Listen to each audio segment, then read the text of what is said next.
In our previous lessons, we said a necessary existent by definition does not depend on anything, and it does not have a cause for its existence, and it must be the first cause for all dependent existences. For example, where did this turtle come from? It came from this turtle. What about this turtle? It came from this turtle. What about this turtle? It came from this turtle. This has to stop somewhere. Now, wherever it stops at, it must not have been created, otherwise it would not be necessary. Now we know that a necessary existent does not require anything to bring it to existence. It also does not require a cause to continue its existence, otherwise it will be dependent.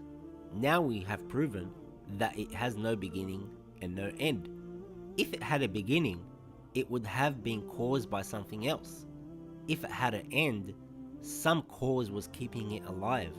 Remember, a necessary existent does not require anything.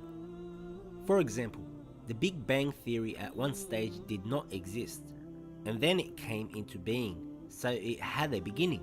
Then the Big Bang stopped to exist, therefore it had an end.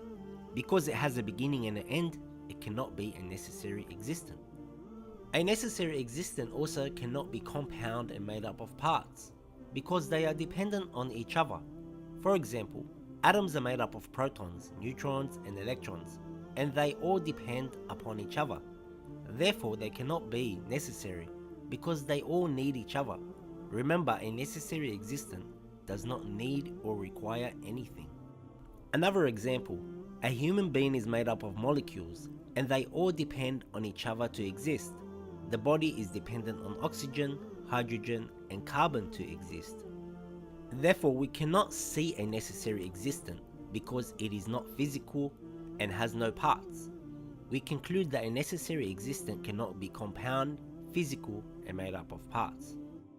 A necessary existent cannot be subject to space, as space describes something that has weight, or a body. The body depends on particles. A necessary existent does not depend on anything. A necessary existent also cannot be subject to time. Time can be divided into intervals. Let's say 5 minutes can be broken up into 1 minute pieces. We can now have a beginning for that 1 minute and an end for that 1 minute. A necessary existent does not have a beginning or an end.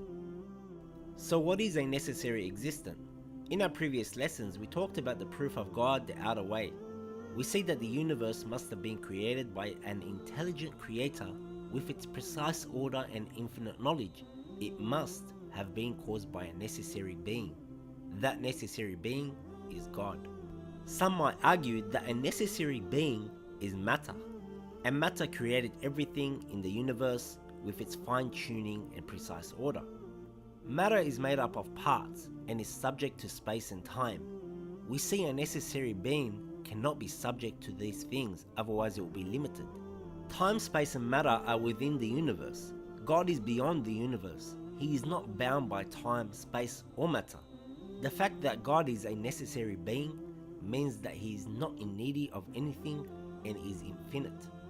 Imam Ali al-Ridha alayhi salam said, God does not change with the changing of creation, nor is he limited with the limitation of the limited. He is one, but not through the explanation of numbers. He is apparent, but not through the explanation of directness. He is manifest, but not through vision. He is hidden, but not through displacement. He is distinct, but not by distance. He is near, but not through proximity. He is existent, but not after non-existence. He is an agent, but not by compulsion. He decrees, but not through the power of thought. He orders, but not through movement. He is willful, but not through stimulation. He wishes, but not through resolution. He comprehends, but not through sensoria. He hears, but not with an instrument. He sees, but not with a device.